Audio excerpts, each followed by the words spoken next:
La frappe se serait déroulée dans le village druze de Hadar, dans la province syrienne de Quneitra, une région située à la frontière avec le Golan, annexée par Israël en 1967.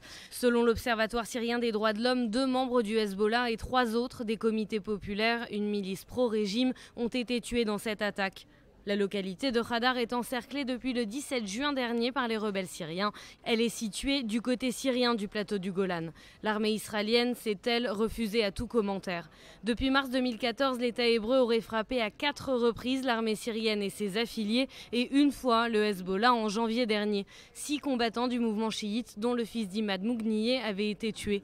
La province de Quneitra est tenue en majorité par les rebelles. Cependant, le gouvernement syrien contrôle toutefois une poignée de villages et de localités.